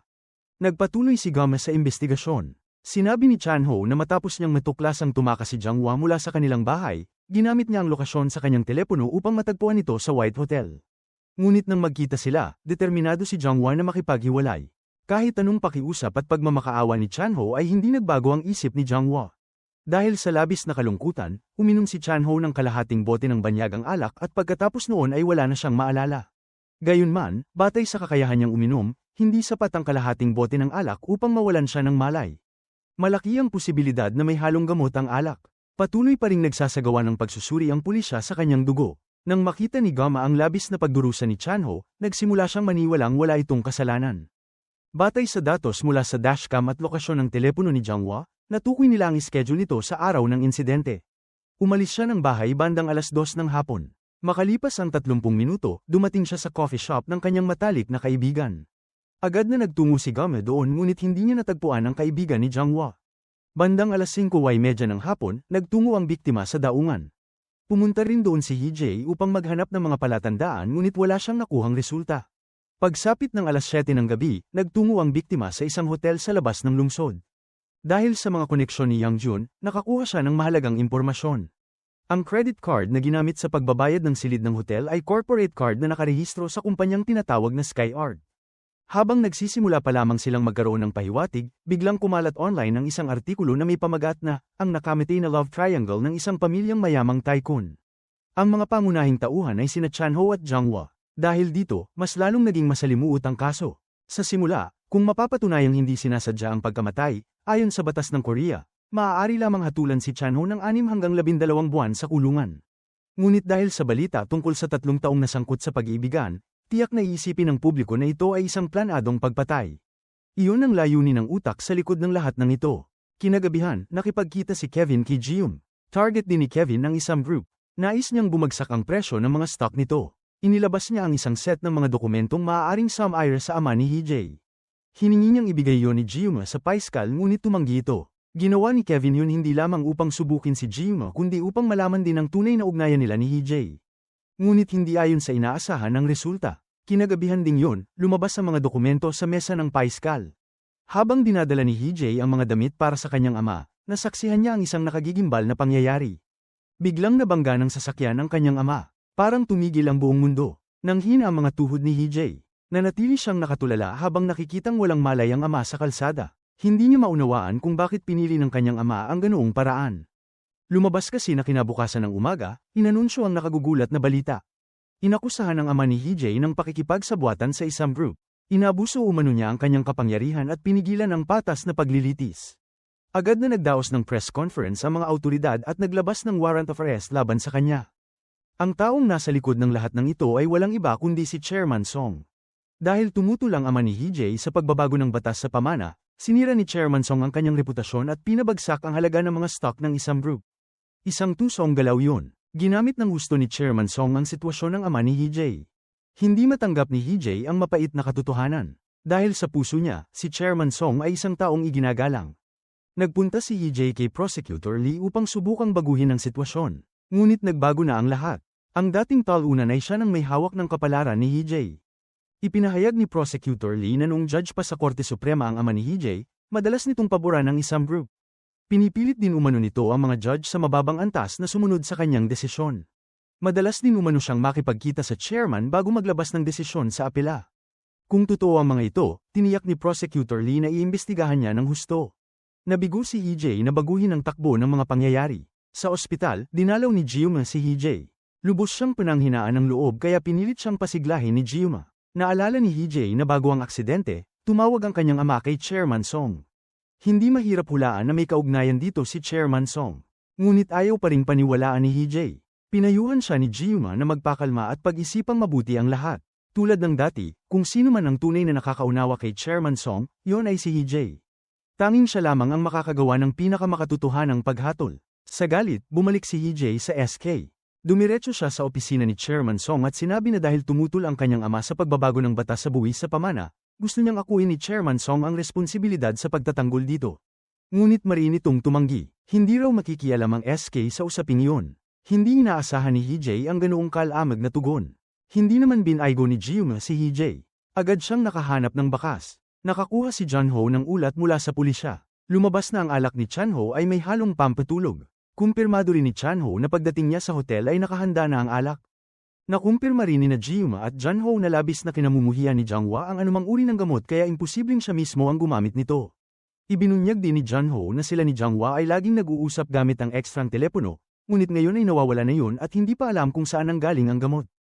Nakatuklas si Youngjun ng kaina-hinalang detalye. May bukas na bote ng banyagang alak sa basag na mesa sa gitna ng silid ngunit walang bakas ng alak sa carpet. Ibig sabihin ay may nagpalit ng carpet pagkatapos ng insidente. Inatasan ni Jihyuk si Gisong na kumpirmahin ang dating estado ng silid dahil kaya niya yun. Nadiskubre rin ni Youngjun na may tauhan ng room service na bumisita sa silid ni Junhwa noong araw na yun. Posibleng siya ang nagdala ng alak. Agad na pinasuri ni Jiuma ang pagkakakilanlan ng waiter na yun. Samantala, iniimbestigahan ni Hina ang kumpanyang Sky Art kung saan nakarehistro si Junhwa bilang legal na kinatawan. Walang nakakaalam kung ano talaga ang ginagawa ng kumpanyang yun. Inutusan ni Jiuma si Hina na kunin ang listahan ng mga pangunahing kasosyo sa negosyo ng kumpanya. Nagpanggap si Hina bilang empleyado ng isang kilalang auction company. Ipinakita niyang isa siyang kliyenteng nais bumili ng painting upang makuha ang kinakailangang impormasyon.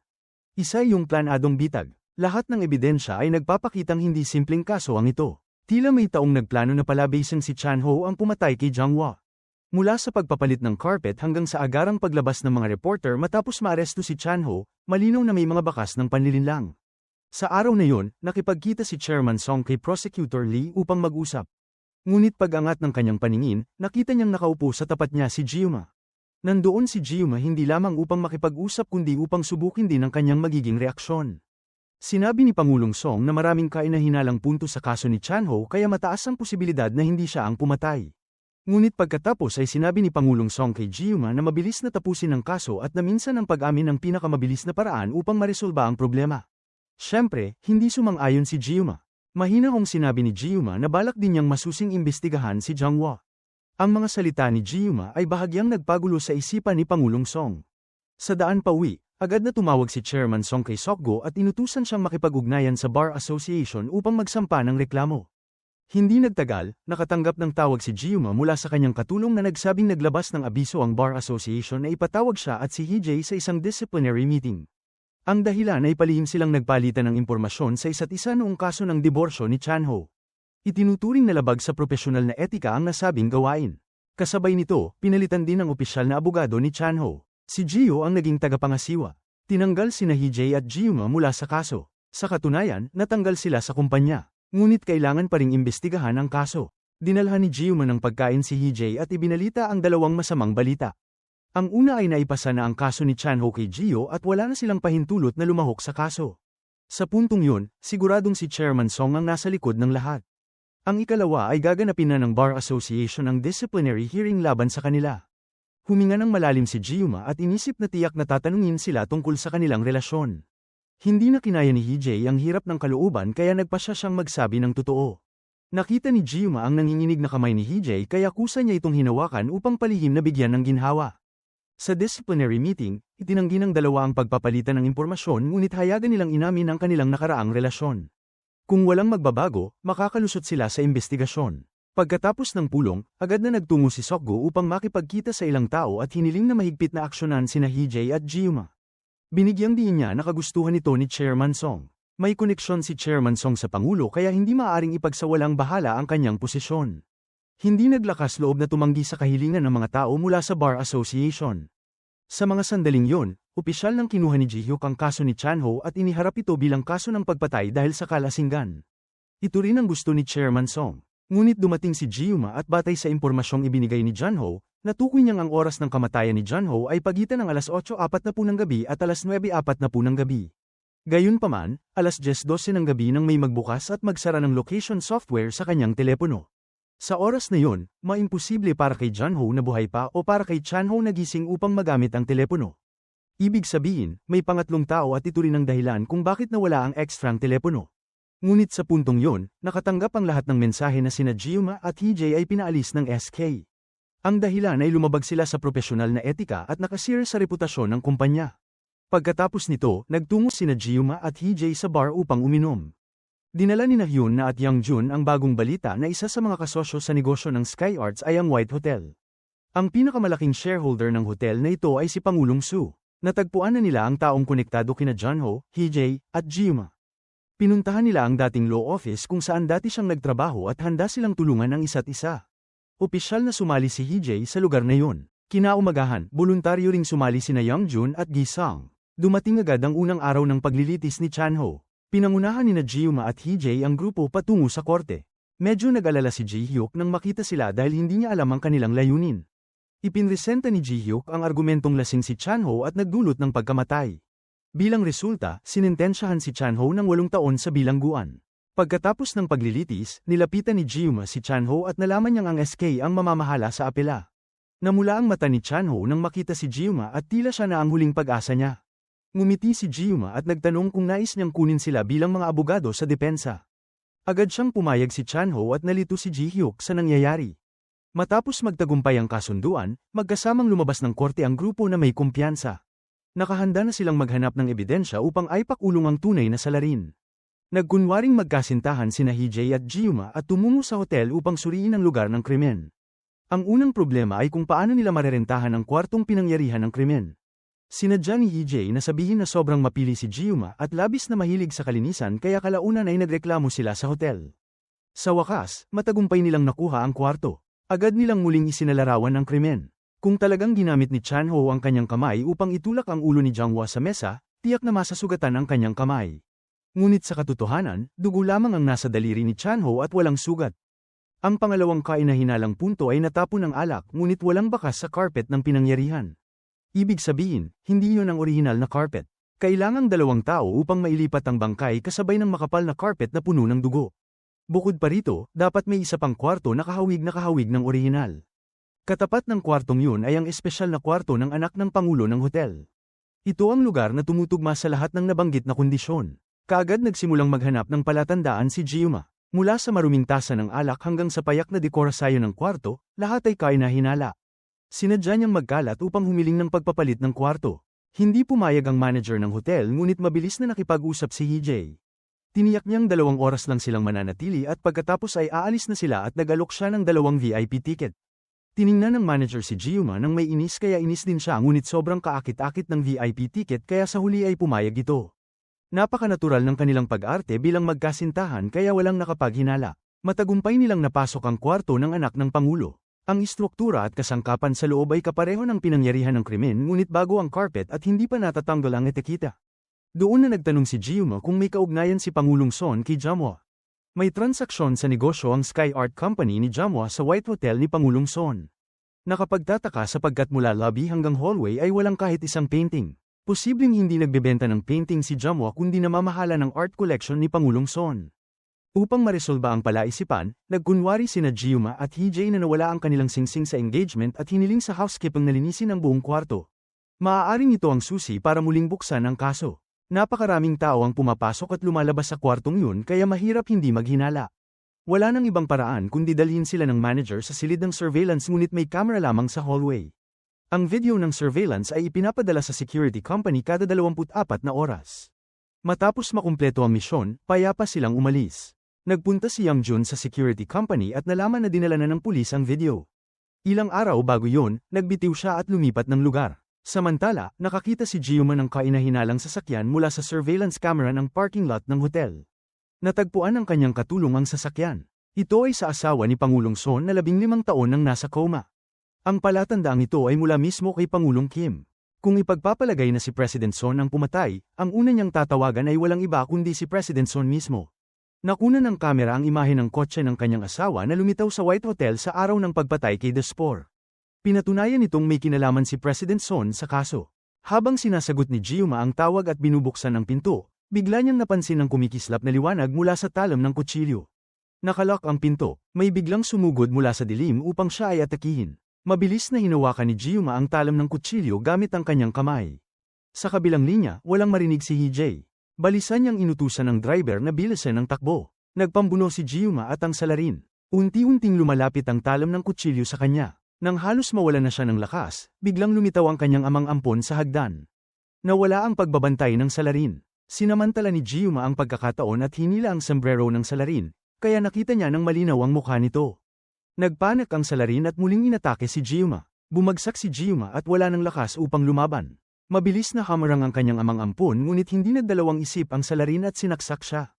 Dumating si Jiuma upang dalawin ang kanyang amang ampon sa huling pagkakataon ngunit hindi niya inasahang siya mismo ay mambos. Hindi rin niya inasahan na ang taong labis niyang kinamuhian ang siyang magsasagip sa kanyang buhay. Nang dumating si Hee-jae, nadatnan niyang nakahandusay sa dugo ang amang ampon ni Jiuma. Nagpapanik si Hee-jae at tinawag ng paulit-ulit ang pangalan ni Jiuma. Nakita niya ang sugat sa kamay nito at agad niyang tinanggal ang kanyang kurbata upang balutan ang sugat. Kinuha naman ni Jiuma ang isang dokumento mula sa loob ng kanyang damit. Sa kabutihang palad, iyon ang dahilan kung bakit siya nakaligtas sa kamatayan. Habang pinipigil ni Jiuma ang kanyang sakit, hindi mapigilan ni Hee-jae ang pagkahabag. Sa ospital, nakiusap si Hee-jae na huwag na sana siyang masaktan muli. Pagkatapos, dinala niya ito pauwi. Nais niyang manatili sa tabi nito, ngunit tahimik lamang na umakyat ng hagdan si Jiuma. Gayunman, hindi umalis si Hee-jae. Kinagabihan, nagising si Jiuma mula sa isang bangungot. Agad na tumakbo si Hee-jae papasok. Sa wakas, niyakap siya ni Jiuma. Dahil sa surveillance video, natunto nila at nadala sa himpilan ng pulisya ang lalaki. Ngunit kahit anong tanong, walang sinabi ang sospek. Sa sandaling yon, nagsalita si Jiuma. Lahat ng nasa labas ay nag-usisa kung ano ang gagawin ni Jiuma. Itinaas ni Jiuma ang sketch sa harap ng sospek. Siya ang lalaking muntik nang pumatay sa kanya kagabi. Pagkatapos ay tinanong niya kung bakit lalo itong kamukha ng lalaki sa sketch. Kung hindi siya aamin, kakasuhan siya ng tangkang pagpatay. Agad na nataranta ang sospek. Ipinagpatuloy ni Jiuma na kahit wala itong iniwang ebidensya, siya ang tanging saksi at biktima. Ang kanyang salaysay mismo ang ebidensya. Tumawag siya sa ospital at nalaman niyang pumanaw na ang kanyang amang ampon. Wala nang ibang saksi, walang nagawa ang sospek kundi yumuko. Muling sinuri ng grupo ang surveillance video. Bandang alas 8:30 ng gabi, pumasok si Jang-hwa sa VIP room ni President Song. Bandang alas 10:41 ng gabi, ilang lalaki ang nagbuhat sa kanya pabalik sa silid at inihanda ang peking eksena. Sa video, makikitang ang lahat ng kumilos sa lugar ay sumunod sa utos ni Pil-jung.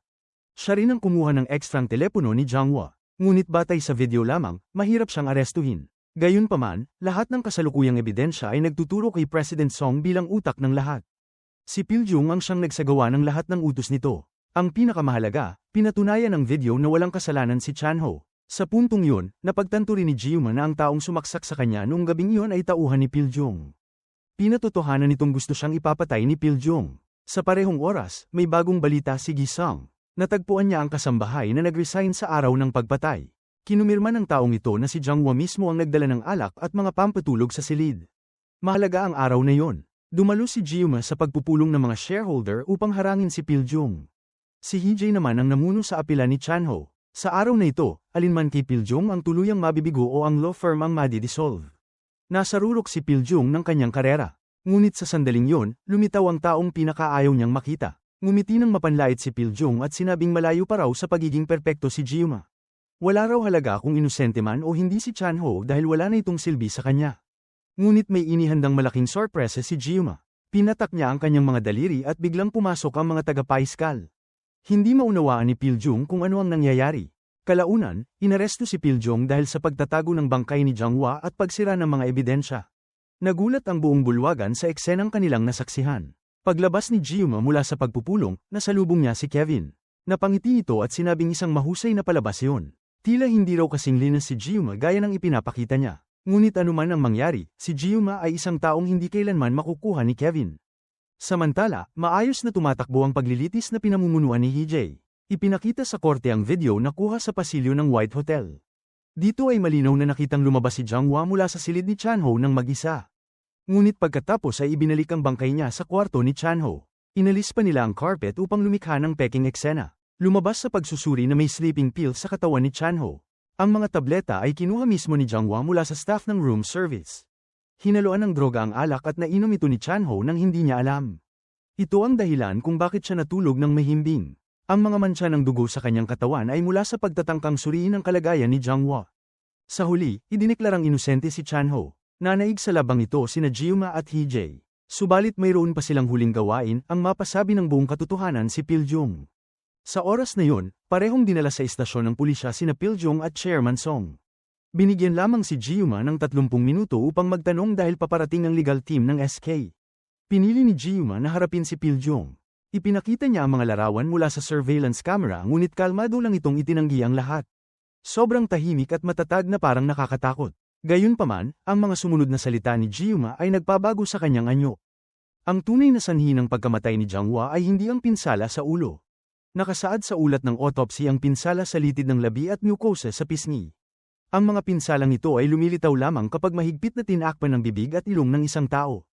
Ibig sabihin, nang namamatay si Jiang Hua sa pagkawala ng dugo, buhay pa siya ngunit sanara ng kung sino ang kanyang daanan ng hangin, dahilan upang siya ay mamatay sa pagkalunod sa sariling hininga. Natagpuan sa mga kuko ni Jiang Hua ang dalawang sample ng DNA. Isa ay kay Chan Ho, at ang isa ay hindi pa nakikilala ngunit malamang ay kay Pil Jung. Ipinakita ni Jiuma ang balbas at kinumpirma na nasuri ito at napatunayang kay Pil Jung ang DNA. Si Jiak ang palihim na kumuha ng balbas mula sa opisina ni Pil Jung. Ngunit nanatili pa rin ang kanyang kumpiyansa. Maaari nilang patunayan na naroon siya sa pinangyarihan ng krimen, ngunit hindi nito agad nangangahulugang siya ang mismong salarin. Mahina kong tinanong ni Jiuma kung ganito rin ang iniisip ni Pangulong Song. Agad na nagbago ang anyo ni Pil Jung matapos marinig yun. Sa kabilang silid, hindi na rin nakayanan ni Pangulong Song na magpigil at siya ay natakot. Kaya mabilis niyang inamin ang lahat. Inamin niya na tinakat siya ni Jiang Hua sa pamamagitan ng salita at ang sumunod na nangyari ay isang aksidente. Sa oras na akala niya ay patay na si Jiang Hua, buhay pa pala ito. Si Pil Jung ang tuluyang pumatay sa kanya upang magamit ito bilang pananakot. Pagkatapos lubos na maunawaan ang katotohanan, pumayag si Chairman Song na makipagtulungan sa paiskal. Bilang resulta, sinampahan si Pil Jung ng kasong pagpatay, pagtatapon ng bangkay, at pagsira ng ebidensya. Permanenteng tinanggal din siya ng Bar Association. Lumabas sina Jiuma at Hee-jae mula sa silid ng investigasyon. Kinailangan ng mga kriminal na magbayad sa ilalim ng batas. Sa pagbabalik sa law firm, naghanda ang lahat para sa isang selusalo. Dumating din si Yumi upang makisama. Pagpasok ni Yumi, niyakap agad niya si Jiuma. Lahat ay uminom at masayang nag-usap. Pagkatapos ay nagbago ng desisyon ang Ministry of Justice. Hindi na suspendido sina Hee-jae at Jiuma sa kanilang lisensya bilang abogado. Nakatayo ang dalawa sa harap ng isang mataas na gusali. Sinabi ni Jiuma na dito siya inampon, ibinenta, at ibinalik muli. Nagpasya siyang bilhin at angkinin ng gusaling ito upang hindi na ito maging masamang alaala para sa kanya. Mula ngayon, ang pagbili sa gusaling ito ang magiging layunin niya. Kailangan lamang niya itong ituon sa isipan. Gaano man kalaki ang... Kung nagustuhan mo ang aral sa istorya na to, huwag kalimutang mag-subscribe sa channel at pindutin ang notification bell para lagi kayong updated sa mga susunod nating uploads.